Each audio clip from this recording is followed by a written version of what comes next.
जय मां लक्ष्मी। दोस्तों मित्रों, आजकल के समय में चाहे वह कोई स्त्री हो और चाहे वह कोई पुरुष हो, मित्रों, वह दोनों एक दूसरे के बारे में जाने बिना भरोसा कर लेते हैं।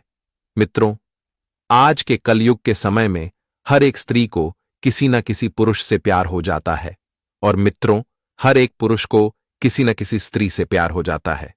और मित्रों, जब दोनों में प्यार हो जाता है तो दोनों एक दूसरे के बारे में जानते हैं और फिर बहुत सारी बातें करते हैं। और मित्रों, अगर दोनों को एक दूसरे के बारे में पता चल जाता है तो मित्रों, वो दोनों एक दिन ऐसा भी आता है कि शारीरिक संबंध बनाते हैं।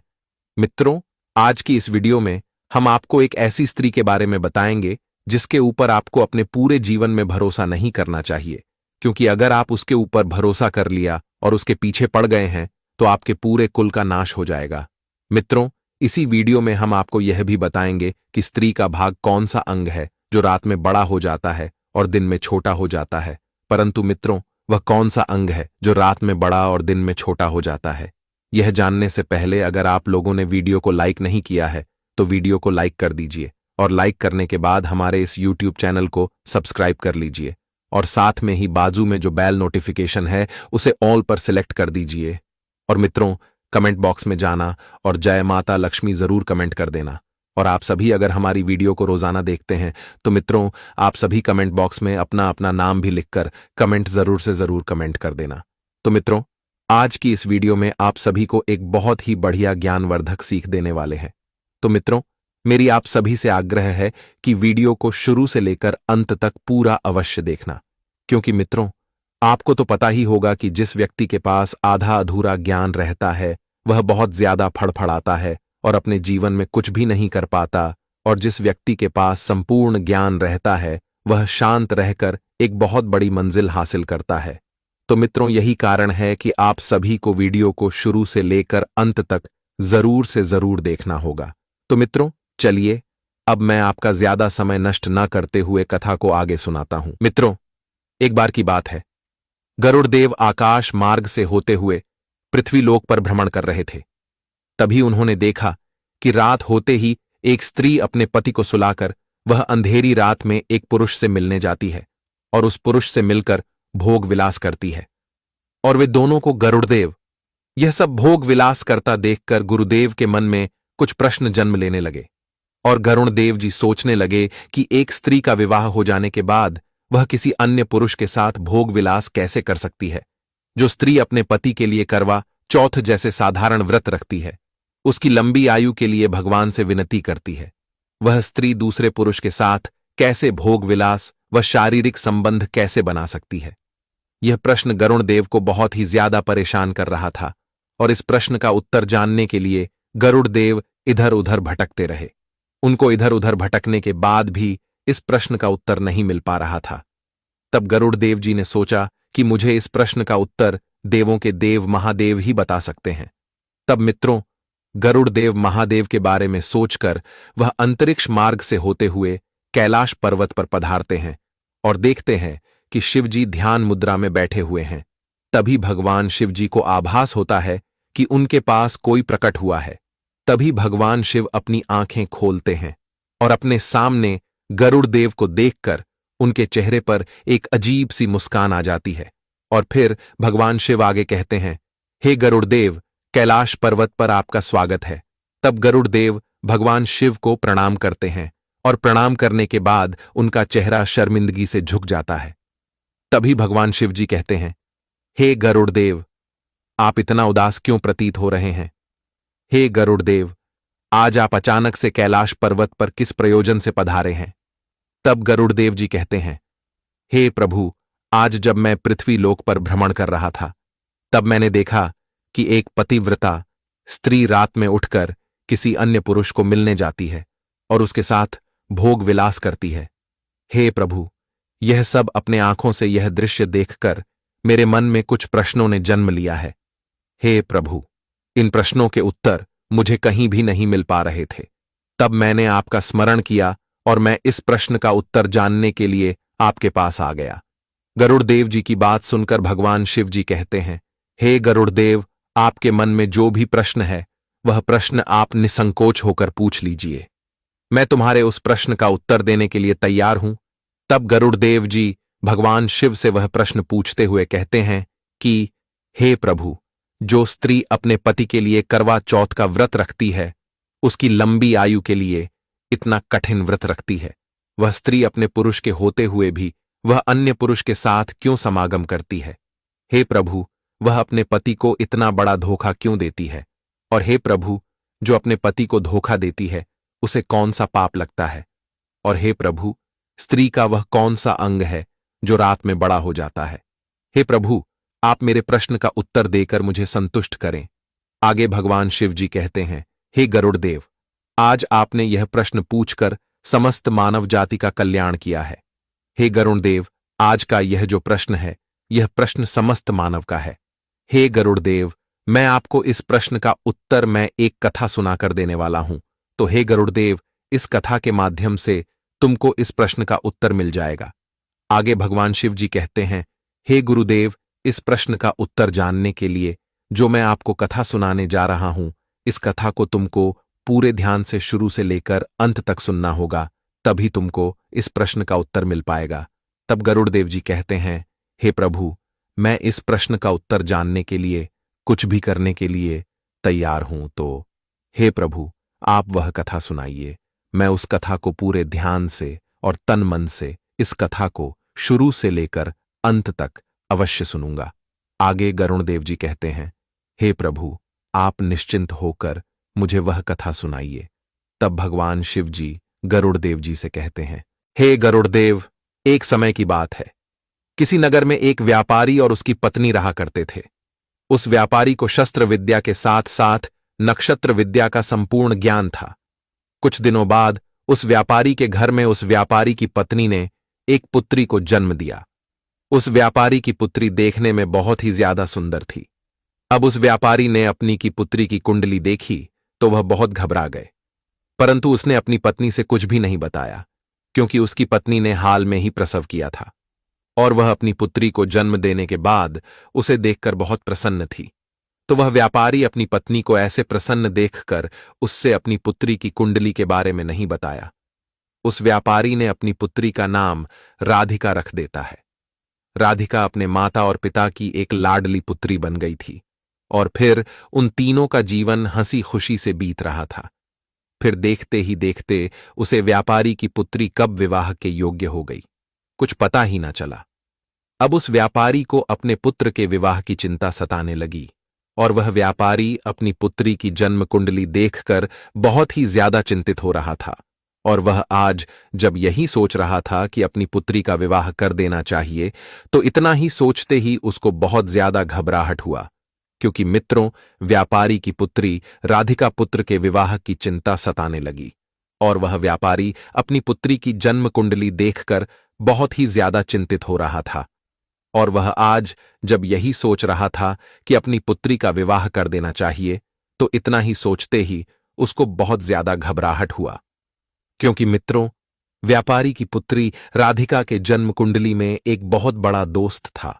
इसलिए वह अपनी पुत्री का विवाह किसी से भी नहीं कर रहा था और किसी पुरुष से अपनी पुत्री का विवाह करने को सोचता तो उसकी कुंडली के बारे में सोचकर डर लग रहा था। जब उस व्यापारी की पत्नी अपनी पुत्री के विवाह के बारे में व्यापारी से बात करती है, तो वह व्यापारी उस बात को टाल देता है, क्योंकि उसकी पुत्री की कुंडली में एक ऐसा दोष था कि जो भी मर्द उसकी पुत्री से विवाह करेगा, उसकी 4 से 5 साल के भीतर ही उस युवक की मृत्यु हो जाएगी।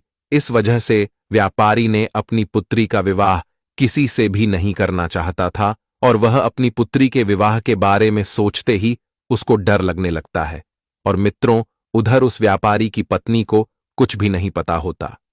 मित्रों, अब ऐसे ही दिन बीतते जा रहे थे। कुछ दिन बाद जब व्यापारी की पुत्री की आयु 22 से 23 साल की बीच हो गई, तब गांव वाले और मोहल्ले वाले लोग भी अब उस व्यापारी की पत्नी को ताना देते हैं और कहते हैं, अरे देखो, ये कैसी स्त्री और पुरुष हैं, घर में जवान बेटी पड़ी है और उसका विवाह नहीं कर रहे हैं। और इसी तरह कुछ दिन बीत रहे थे। एक दिन की बात है, एक दिन व्यापारी की पत्नी को एक स्त्री अपने पास बुलाती है और उससे बोलता है, हे बहन, तुम्हारी पुत्री इतनी जवान है और इतनी जवान पुत्री को घर में रखना ठीक नहीं है। है बहन, तुम अपनी पुत्री का विवाह क्यों नहीं कर रही हो? हे बहन, क्या तुमको पता है कि गांव और मोहल्ले के लोग आपके पति के बारे में कितना भला और बुरा कहते हैं?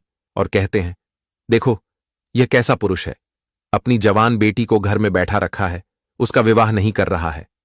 तब व्यापारी की पत्नी कहती है, हे बहन, मैंने अपने पति से अपनी पुत्री के बारे में कई बार कहा कि हे स्वामी, अब अपनी पुत्री का विवाह कर देना चाहिए, परंतु जब मैं अपने पति से अपनी पुत्री के विवाह के बारे में बात करती हूं तब वे मेरी बात को टाल देते हैं।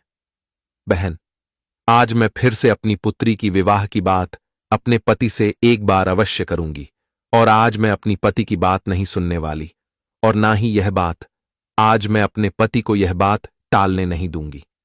इतना कहकर उस व्यापारी की पत्नी वहां से चली जाती है और जाकर अपने घर में सारा का सारा काम गुस्से में करने लगती है। थोड़ी देर बाद जब उसका पति घर आता है तब उस व्यापारी की पत्नी अपने पति से क्रोधित होकर बोलती है, सुनिए जी, आज आपको मेरी बात जरूर सुनना होगा। आप हमेशा मेरी बात को टाल देते हैं। आज मुझे एक महत्वपूर्ण बात करनी है। सुनिए जी, अब आपको मेरी पुत्री का विवाह करना ही होगा। क्या आपको पता है कि गांव और मोहल्ले के लोग हमारे बारे में क्या बोलते हैं? मैं उनके ताने सुन सुनकर तंग आ गई हूं। अब मैं अपनी जवान बेटी को घर में बिठाकर नहीं रख सकती हूं। अब वह व्यापारी अपनी पत्नी को कैसे कहता कि उसकी पुत्री जिससे भी विवाह करेंगी उसकी मृत्यु 3 से 4 सालों के भीतर ही हो जाएगी। वह व्यापारी अपनी पत्नी की बात सुनकर व्यापारी को भी लगने लगा कि चलो अब क्या करेंगे, अपनी पुत्री का विवाह कर देते हैं और अपनी पुत्री के लायक एक वर को ढूंढते हैं। फिर क्या हुआ? कुछ दिनों बाद उस व्यापारी ने अपनी पुत्री का विवाह एक धनी सेठ से कर दिया। विवाह के बाद उसकी पुत्री का जीवन कुछ दिनों तक सही से चला रहा, परंतु जैसे ही 3 साल बीत गए वैसे ही उसके पति की मृत्यु हो गई और उस व्यापारी की पुत्री राधिका विधवा हो गई। जब यह बात व्यापारी और उसकी पत्नी को पता चलती है तो व्यापारी को तो पहले से ही पता था कि उसकी पुत्री बहुत ही जल्द विधवा हो जाएगी, परंतु व्यापारी की पत्नी को यह नहीं पता था और व्यापारी ने अपनी पत्नी से अभी भी यह बात नहीं बताई थी कि उसकी पुत्री जिसके घर जाएगी उसके पति की मृत्यु हो जाएगी। अब उस व्यापारी की पुत्री पति के बिना अपना जीवन व्यापन करने लगी और उस व्यापारी की पुत्री का ससुराल में कोई नहीं था, इसलिए वह अपने पिता के घर आ गई। कुछ दिनों बाद उस व्यापारी की पत्नी ने अपने पति से कहा, हे स्वामी, आप अपनी पुत्री के लिए कोई दूसरा सा वर ढूंढिए। फिर क्या वह व्यापारी अपनी पुत्री के लायक दूसरा वर ढूंढता है और अपनी पुत्री का विवाह कर देता है, और वैसे ही उसकी पुत्री राधिका का जीवन व्यतीत हो रहा था। परंतु कुछ समय बाद फिर से उसे व्यापारी के पुत्री का पति मर गया। अब जब 2 बार यह हो चुका था और तीसरी बार उसकी पत्नी ने अपने पुत्री का विवाह तीसरी जगह कराया, तो जब विवाह हो गया और व्यापारी की पुत्री अपने ससुराल को जाने लगी तब व्यापारी ने अपने पुत्री से कहा, हे पुत्री, आज तुम यह समझ लेना कि तुम्हारे माता पिता अब इस दुनिया में नहीं है। अब तुम जहां भी जा रही हो वहीं पर रहना और अपने पति का ध्यान रखना। उस व्यापारी की पुत्री अपने पिता के मुख से ऐसी बातें सुनकर, और जब उसने कहा कि तुम इतना समझ लेना कि तुम्हारे माता पिता नहीं हैं, उसकी पुत्री ने यह बात सुनी तो उसके कान सुन्न पड़ गए। साथ ही में उसे व्यापारी की पत्नी भी सन्न रह गई। उस व्यापारी की पत्नी को यह नहीं समझ में आया कि आखिर उसके पति ने ऐसा क्यों कहा। जब उस व्यापारी की पुत्री अपने ससुराल चली गई तब उसकी पत्नी अपने पति से पूछा, हे स्वामी, आपने अपनी पुत्री से ऐसा क्यों कहा? अब वह व्यापारी अपनी पत्नी को अपनी पुत्री की कुंडली के बारे में बताना तो नहीं चाहता था, परंतु उसकी पुत्री की 2 शादी जो पहले हुई थी उनके पति मर गया था। इसलिए व्यापारी अपनी पत्नी की बार बार पूछने पर उसने अपनी पत्नी से कहा, है प्रिय, जब हमारी पुत्री का जन्म हुआ था तब मैंने अपनी पुत्री की जन्म कुंडली देखी थी। उसके तो नक्षत्र अपनी पुत्री के विवाह के प्रतिकूल थे। उसकी कुंडली में दोस्त है कि हमारी पुत्री का विवाह जिस भी पुरुष से होगी उसकी मृत्यु हो जाएगी। है प्रिय, अब हमारी तो उम्र हो चुकी है, हम अपनी पुत्री को अपने घर पर कब तक बैठकर खिलाते रहेंगे? कल को हम रहे या ना रहे तो हमारी पुत्री यहां क्या करेगी? अगर वह अपने घर पर रहेगी तो क्या पता भगवान की कृपा हुई तो उसे शायद बाल बच्चे हो गए, तो वह बड़ी आराम से अपना जीवन अपने ससुराल में व्यतीत करेगी। अपने पति की बात सुनने के बाद उस व्यापारी की पत्नी को अपने ऊपर बहुत शर्म आने लगी कि मैं अपने पति से कितना बुरा भला कहाँ करती थी, परंतु उन्होंने हमारी पुत्री का भला ही चाह रखा था, इसलिए वह उसका विवाह किसी से नहीं करना चाहते थे। मेरी ही गलती के कारण 2 लोगों की जान चली गई। अब कुछ समय बीतने के बाद इधर उस व्यापारी की पुत्री को विवाह के 3 साल हो चुके थे। उन 3 सालों में उस बयारी की पुत्री को 2 पुत्र हुए। बड़े पुत्र का नाम अंश था और छोटे पुत्र का नाम वंश था। अब ऐसे ही समय बीत रहा था। मित्रों, ऐसे ही समय चल रहा था। राधिका के पुत्र 1 साल के हो गए तो एक दिन ऐसा समय आया कि अचानक ही उनके पिता की मृत्यु हो गई। अब राधिका के तीसरे पति की ही मृत्यु हो गई, जिस वजह से वह व्यापारी की पुत्री बहुत परेशान हुई। अब वह अपनी दोनों संतानों के साथ ही अपने घर पर अपने बच्चों का पेट पालने लगी, क्योंकि उसके पिता ने भी उसे मायके आने से मना कर दिया था। इस वजह से वह अपने पिता के भी घर नहीं जा सकती थी। अब वह अपने बच्चों का पेट पालती है। कुछ समय बाद उस व्यापारी की पुत्री के जो पुत्र थे वह बड़े हो चुके थे और अपने कार्य को स्वयं करने लगे थे। बड़ा वाला बेटा अंश अब एक व्यापारी बन चुका था और शहर में उसका खुद का एक व्यापार था। वह अनाज की खरीदारी करता था और उसे शहर में बेचता था। उसकी राशन की एक बहुत बड़ी दुकान थी। अंश का एक बहुत ही अच्छा दोस्त था, उसका नाम राजन था। वह उसके गांव के बगल वाले गांव में रहता था। अंश का छोटा भाई वंश अभी भी पढ़ाई कर रहा था। जब अंश बड़ा हो गया और अपने पैरों पर खड़ा हो गया तो उसकी मां ने उसका विवाह पास के गांव की एक लड़की जिसका नाम रजनी था उससे कर दिया। रजनी बहुत ही शर्मीली लड़की थी। वह जितनी ही शर्मीली थी उतनी ही रूपवती भी। अंश की पत्नी बनने के सारे गुण रजनी के अंदर विद्यमान थे। रजनी जिस गांव से थी उसी गांव में राजन रहता था। जब अंश की शादी हो गई तो कुछ दिनों बाद अंश फिर से व्यापार के सिलसिले में अपनी पत्नी रजनी को गांव में अपनी मां की सेवा के लिए छोड़कर शहर अपने व्यापार को संभालने के लिए चला गया। अंश यह समझता था कि उसका छोटा भाई वंश अभी पढ़ रहा है, इसीलिए उसकी पढ़ाई में कोई विघ्न न आए, उन्हें समय पर खाना पानी मिलता रहे, जिससे वह समय पर सारे कार्य कर पाए। और उसकी मां की भी अब उम्र हो चुकी थी, जिससे उन्हें भी कार्य करने में तकलीफ होती थी। इसलिए ही अंश ने अपनी पत्नी रजनी को गांव में ही छोड़ने का फैसला लिया था। और मित्रों, जब भी रजनी को कुछ चाहिए होता है तो अंश राजन से कहकर रजनी को वह चीज दिलवा देता है। और मित्रों, अगर रजनी को कहीं पर जाना होता है तो अंश राजन से कहकर रजनी को वहां पर भिजवा देता है। मित्रों, रजनी शुरुआत में अपनी सासू मां जी की बहुत सेवा करती थी और अपने पति असी से अत्यधिक प्रेम करती थी। और मित्रों, ऐसे ही समय बीत रहा था।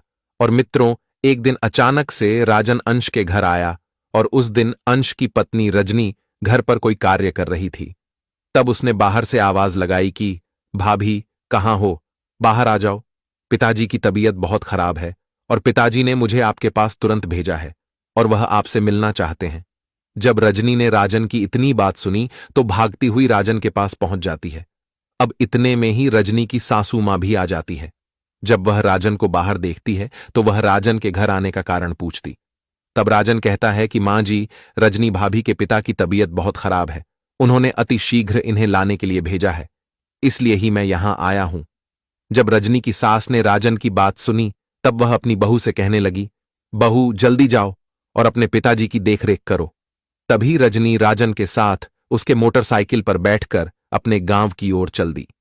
घर जाकर उसने अपने पिता का अच्छे से देखभाल किया और धीरे धीरे उसके पिता के स्वास्थ्य में सुधार आने लगा। अब रजनी का पति बाहर रहता था, वह अपने मायके आ चुकी थी, इसीलिए वह अपने पिता की देखरेख में लगी रहती थी।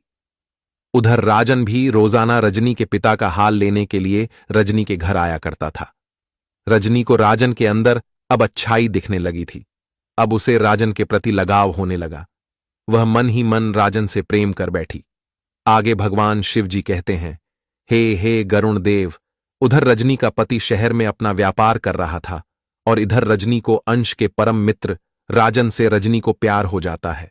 आगे गरुण देव जी कहते हैं, हे प्रभु, क्या रजनी अपने पति को छोड़कर राजन के साथ रहने लगती है?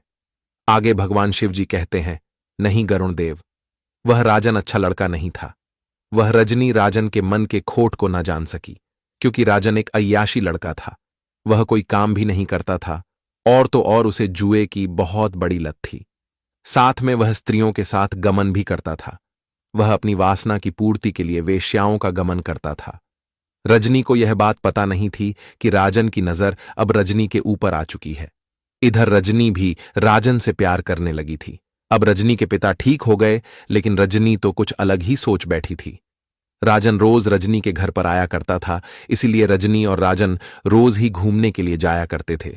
एक दिन जब वह दोनों घूमने के लिए गए हुए थे, तब रजनी ने राजन से कहा कि राजन, अगर तुम मेरी बात का बुरा ना मानो तो मैं तुमसे एक बात कहना चाहती हूं। तब राजन ने रजनी से कहा कि कहो भाभी, मैं आपकी बात का कभी बुरा नहीं मानूंगा। राजन ने ऐसा जताते हुए बोला कि जैसे वह दूध का धुला हुआ हो। जब राजन के मुंह से ज्योति ने भाभी शब्द सुना तो वह गुस्से में बोली कि राजन, आज के बाद कभी भी तुम मुझे भाभी कहकर नहीं बुलाओगे, अन्यथा यह तुम्हारे लिए अच्छा नहीं होगा। अब राजन ने कहा, ठीक है, फिर मैं आपको क्या कहकर बुलाऊंगा। अब राजन की बात टालते हुए रजनी ने कहा, राजन, सच बात तो यह है कि मैं तुमसे अब बहुत प्रेम करती हूं। आगे भगवान शिव जी कहते हैं कि गरुड़ देव, अब तुमको तो पता ही है कि अगर कोई स्त्री जवान है तो वह बिना भोग और विलास के नहीं रह सकती। यही कारण है कि अंश की पत्नी को भोग कर विलास करने को मिलता नहीं था, और वह अपनी वासना को शांत करने के लिए अंश की पत्नी ने अंश के मित्र राजन से अपना प्रेम प्रसंग रखा। हे गरुड़ देव, चलिए मैं आपको आगे की कथा सुनाता हूं। जैसे ही राजन ने रजनी के मुंह से प्रेम शब्द सुना, उसके मन में तो अब खुशियों के पटाखे फूटने लगे। वह मन से गदगद हो गया कि चलो अब तो मेरा काम हो गया, अब वेश्याओं के गमन में मेरे पैसे भी नहीं खर्च होंगे और मैं घर बैठे समागम भी कर पाऊंगा। राजन तो रजनी को चाहता ही था कि वह उसकी हो जाए, और वैसा ही हुआ। अब धीरे धीरे बात बढ़ती गई और रजनी राजन के प्यार के जाल में फंसती चली गई। अब धीरे धीरे बात इतनी बढ़ गई कि सच में उन दोनों के बीच में संभोग हुआ। अब कुछ दिन बाद जब रजनी के ससुराल से बुलावा आया तो राजन से मिलने के लिए रजनी ने उसे फिर से एक दिन झोपड़ी पर बुलाया। तब रजनी ने राजन से कहा, हे प्यारे राजन, मेरे ससुराल से बुलावा आया है, अब शायद मैं तुमसे ना मिल सकूं, इसलिए जब भी मुझे तुम्हारी याद आएगी मैं तुमको एक पत्र लिखूंगी और तुम मुझसे मिलने के लिए मेरे ससुराल आ जाना। अब रहन तो वासना का आदि तो था ही, इसलिए राजन रजनी की बात मान जाता है और रजनी राजन से इतना कहकर घर आ जाती है। अब रजनी के पिता रजनी को उसके ससुराल छोड़ने के लिए फिर से राजन के घर जाते हैं, क्योंकि रजनी का कोई भाई नहीं था और ना ही कोई बहन थी। इसीलिए रजनी को ससुराल ले जाने के लिए रजनी के पिता को और कोई उचित व्यक्ति नहीं देखा, इसलिए ही वह राजन को बुलाने के लिए गए। जब उसके पिता राजन के घर पहुंचे तब उन्होंने राजन से कहा कि बेटा राजन, तुम मेरी पुत्री रजनी को उसके ससुराल छोड़ाओ, उसके घर से बुलावा आया है।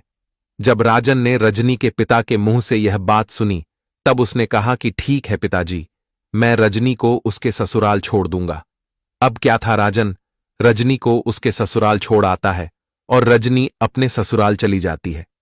जैसे ही 2-3 दिन बीतते हैं तो अब रजनी को राजन की बहुत याद आती है, क्योंकि वह जब अपने घर पर थी तो वह रोज झोपड़ी में राजन से मिलने के लिए जाया करती थी।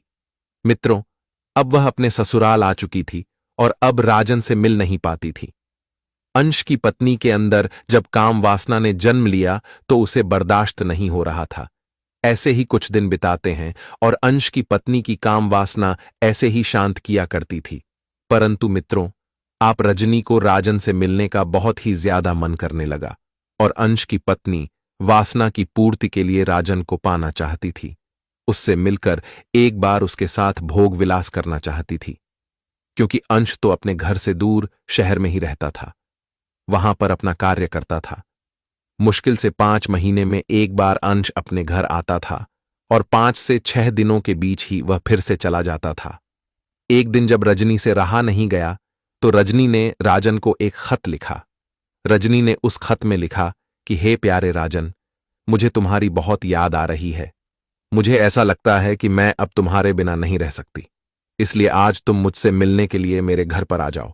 अब क्या था, जब राजन को रजनी का खत मिला तो वह फौरन रजनी से मिलने के लिए चल दिया। अब राजन और रजनी दोनों साथ साथ घूमने के लिए चल दिए।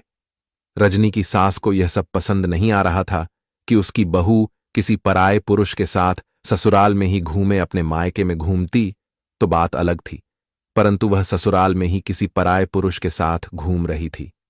वह उसे बिल्कुल भी अच्छा नहीं लग रहा था। राजन भी रजनी से मिलकर चला जाता है और फिर से 3-4 दिन बाद वह वापस आता है। जब यह घटना 5 से 6 बार हुई तब उसकी सास ने एक दिन रजनी से कहा, रजनी, ऐसा नहीं चलेगा। जब तक मेरा पुत्र अब घर नहीं आ जाता तब तक तुम घर पर किसी को नहीं बुला सकती, चाहे वह तुम्हारे मायके से आने वाले तुम्हारे पिता हों या फिर कोई और।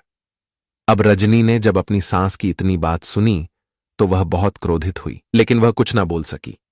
अब अगले दिन रजनी ने राजन को खत लिखा कि राजन, अब तुम मुझसे मिलने के लिए कुछ दिन बाद आना, क्योंकि मेरी सास को अब मुझ पर शक होने लगा है। जब मेरी सास अब घर पर नहीं रहा करेंगी तो ही मैं तुमको बुलाऊंगी।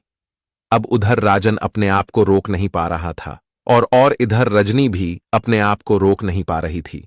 इस बीच रजनी की सास एक दिन 5 दिनों के लिए तीर्थ स्थल पर चली जाती है। फिर क्या था, अब तो रजनी को जैसे छूट ही मिल गई थी। अब वह रोज राजन को बुलाती, उसके साथ संबंध बनाती और जब उसके देवर की स्कूल से छुट्टी होती तब तक वह राजन को वहां से घर को भेज देती। एक दिन की बात है, जब रजनी ने राजन को अपने घर पर बुला रखा था, अब अचानक से रजनी का देवर वंश वहां पर आ जाता है। तब वह क्या देखता है कि उसकी भाभी रजनी राजन को रसोई घर में बैठाकर खाना परोस रही है। अब वंश को राजन के चरित्र के बारे में सब कुछ पता था।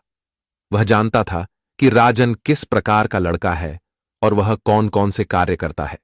इसलिए वंश ने अपनी भाभी से कहा, भाभी, आप किसी ऐरे गैरे को इस प्रकार घर पर नहीं बुला सकती और शायद आप इसके चरित्र के बारे में नहीं जानती, तभी आप इससे बड़े प्रेम से बात करती हैं और आप इसके साथ जो घूमती हैं वह भी आप बहुत गलत करती हैं। आप इसका साथ छोड़ दो, नहीं मैं आपकी शिकायत भैया से कर दूंगा। जब राजन ने वंश की ऐसी बात सुनी तब वह गुस्से में वहां से चला गया। रजनी को अपने देवर वंश की बात पसंद नहीं आई। रजनी तुरंत भागकर बाहर गई और राजन से बोली, राजन, तुम गुस्सा मत हो, मैं वंश को सबक अवश्य सिखाऊं, मैं इसका बदला अवश्य लूंगी। राजन ने कहा, ठीक है रजनी, अगर तुम ऐसा कहती हो तो ठीक है, अन्यथा मैं अब यहां कभी नहीं आऊंगा। इतना कहकर राजन वहां से चला गया और रजनी भी अंदर घर में आ गई।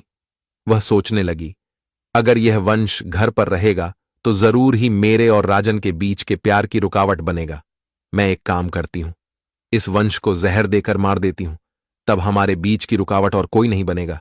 अपने मन में यही सोचकर अगले दिन जब वह खाना बना रही थी, सबके लिए उसने खाना बाहर निकाल लिया और उसने अपने देवर वंश के लिए एक थाली में खाना बाहर निकाला और उसमें जहर मिला दिया। जब राजीव ने वह खाना खाया तो उसकी मृत्यु हो गई। अब कोई यह जान भी नहीं पाया कि वंश की मृत्यु कैसे हुई। वंश की मां बहुत दुखी थी। उधर रजनी मन ही मन बहुत खुश हो रही थी कि चलो, अब मेरे और राजन के बीच का कांटा मिट गया है, अब हमारे प्यार के बीच में और कोई नहीं आएगा। जब यह बात अंश को पता चली तो वह सब काम छोड़कर तुरंत अपने गांव लौट आया और गांव पहुंचकर जब उसने अपने भाई वंश को मृत अवस्था में देखा तो उसके प्राण पसीज गए, क्योंकि वह अपने भाई के लिए ही तो बाहर रह रहा था कि उन्हें अच्छी शिक्षा दे सके, उन्हें अच्छा खाना दे सके। इसलिए ही उसने अपनी पत्नी को भी घर पर ही छोड़ रखा था कि उन्हें खाना ना बनाना पड़े, घर का काम ना करना पड़े और वह अपने भविष्य की चिंता करें, अपनी पढ़ाई पर ध्यान दें। लेकिन उसका भाई तो अब मर चुका था। कुछ दिन अंश घर पर रुकता है और कुछ दिनों बाद फिर से अंश अपनी पत्नी रजनी को छोड़कर पुनः व्यापार के सिलसिले में शहर को चला जाता है। अब रजनी फिर से वही प्रक्रिया दोहरा। कुछ दिन ऐसे ही बीता तो रजनी की सास ने रजनी से कह दिया कि देखो, हमारे घर पर यह सब नहीं चलेगा। अगर दोबारा ऐसा कुछ हुआ तो मैं तुम्हारी यह बात अंश से शिकायत कर दूंगी। जब रजनी ने अपने प्रेमी राजन के बारे में ऐसा सुना तो वह भी जोर से बोली, जो जिससे बताना है बता दो, मैं किसी से डरती नहीं हूं, ना तो मेरा कोई कुछ कर पाएगा। हां, मैं राजन से प्यार करती हूं। जब रजनी की सास ने इतना रजनी के मुंह से सुना तो वह रजनी से बोली, हो सकता है मेरे पुत्र को तूने ही मारा हो। जब तू ऐसा कह सकती है तो तू मेरे पुत्र को भी मार सकती है। फिर क्या था? रजनी को फिर से गुस्सा आ गया। रजनी गुस्से में बोली कि हां, मैंने ही मारा है और तुम्हें भी मार दूंगी। अगर तुम मेरे और राजन के प्यार के बीच में आए तो तुमको भी मैं मार दूंगी। अचानक से एक दिन अंश को पता चला कि उसकी मां की मृत्यु हो गई है, तो वह सब कुछ छोड़कर गांव चला आता है और वह देखता है कि उसकी मां की मृत्यु हो चुकी है। जब रजनी का पति रजनी से पूछता है तो वह कुछ नहीं कहती है, लेकिन अंश को अब रजनी के ऊपर शक हो रहा था। अंश के बहुत पूछने के बाद रजनी सच सच बताती है कि मैं तुम्हारे परम मित्र राजन से प्यार करती हूं। आपका भाई और आपकी मां मेरे प्यार के बीच में रुकावट बन रहे थे, इसलिए मैंने इनके खाने में जहर मिलाकर इनको बारी बारी से मार दिया है। हां, मैं राजन से प्यार करती हूं। जैसे ही अंश ने अपनी पत्नी के मुंह से यह बात सुनी कि वह राजन से प्यार करती है, राजन जो कि अंश का एक बहुत ही अच्छा दोस्त है, अंश ने अपनी पत्नी रजनी से कुछ नहीं कहा। वह बस अपनी पत्नी से यह बोला, रजनी, जितना जल्दी हो सके तुम मेरे घर को छोड़कर अपने प्रेमी राजन के पास चली जाओ, क्योंकि वही तुम्हारे लायक है और वही अब तुम्हारी अच्छे से देखभाल करेगा। तो रजनी को छूट मिल गई थी। उधर राजन भी आ चुका था। वह राजन के साथ उसके घर जा पहुंची। अब कुछ दिन तो ठीक था। कुछ दिन बाद रजनी को पता चला कि राजन बहुत ही नीच जाति का व्यक्ति है।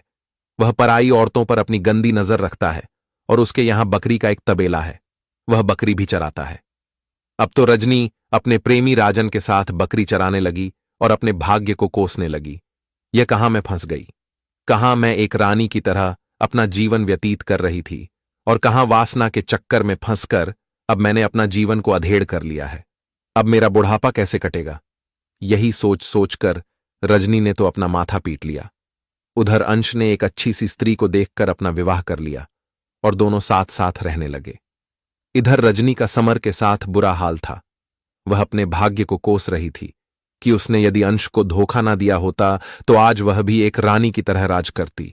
आगे भगवान शिव जी कहते हैं, हे गरुड़ देव, स्त्री को आज तक किसी ने समझ नहीं पाया और ना ही समझ पाएगा ही करूं। देव स्त्री एक ऐसी माया है जो समय आने पर बदल जाती है। स्त्री अपनी हो या पराया, उसे स्त्री पर कभी भी भरोसा नहीं करना चाहिए। आगे भगवान शिव जी कहते हैं, हे गरुण देव, अब मैं आपको बताता हूं कि वह कौन सी स्त्री है और वह कौन सा पुरुष है जिससे हमेशा दूर रहना चाहिए। और वह एक ऐसी स्त्री जो पराये पुरुषों के साथ संबंध रखती है, उसके साथ उठाती बैठी है और उसे अपने घर को छोड़कर दूसरे के घर पर ध्यान देती है, अपने को पराया और पराया को अपना समझती है। तो ऐसी स्त्री से हमें बचकर रहना चाहिए। जैसा कि तुमने देखा कि रजनी ने अपने को पराया समझकर उनको मार दिया और पराये को अपना समझकर उसके साथ एक दुखी जीवन व्यतीत करने लगी थी। हे गरुड़देव, ऐसी स्त्रियों से हमें हमेशा बचकर रहना चाहिए। ऐसी स्त्री हमें अवश्य ही किसी ऐसे जाल में फंसा देंगे जहां से निकालना अत्यंत कठिन हो जाता है। अब मित्रों, मैं आप सभी को बता देता हूं कि स्त्रियों का वह कौन सा अंग है जो रात को बड़ा हो जाता है और दिन में छोटा। तो मित्रों, स्त्रियों की पुतली अंधेरी रात में बड़ी हो जाती है और दिन में छोटी धूप खुलने के कारण स्त्रियों की पुतली दिन में छोटी हो जाती है और अंधेरा होने के कारण स्त्रियों की पुतली रात में बड़ी हो जाती है। और मित्रों, अब मैं तुमको बता देता हूं कि जो स्त्रियां अपने पति को छोड़कर परायण मर्दों से संबंध रखती हैं, उन्हें कौन सा पाप लगता है। तो मित्रों, जो स्त्री अपने पति को छोड़कर पराई पुरुषों से संबंध रखते हैं और उनके साथ भोग विलास करती हैं, तो मित्रों, इस जन्म के पाप के कारण उसे अगले जन्म में कुत्ते का जन्म मिलता है। तो मित्रों, आप सभी को यह कथा कैसी लगी, कमेंट बॉक्स में कमेंट करके अपनी राय अवश्य दें। और मित्रों, आज के समय में प्रत्येक स्त्रियां शादी से पहले किसी अन्य पुरुष से संबंध रखती हैं और शादी के बाद भी वह स्त्रियां किसी अन्य पुरुष से संबंध रखती हैं। तो मित्रों, यह कलयुग है। कलयुग में ऐसा होना संभव है। तो मित्रों, आज की यह कथा यहीं पर समाप्त होती है। तो मित्रों, अभी तक आप लोगों ने हमारे इस YouTube चैनल को सब्सक्राइब नहीं किया तो YouTube चैनल को सब्सक्राइब कर लीजिए और मित्रों, सब्सक्राइब करने के बाद बेल नोटिफिकेशन को ऑल पर सेलेक्ट कर दीजिए। और मित्रों, कमेंट बॉक्स में जाना और हर हर महादेव लिखकर जरूर कमेंट कर देना। तो मित्रों, आप लोगों ने यहां तक वीडियो देखा है, तो वीडियो को यहां तक देखने के लिए धन्यवाद। मिलते किसी और किसी की पौराणिक कथा के साथ, तब तक के लिए बाय बाय।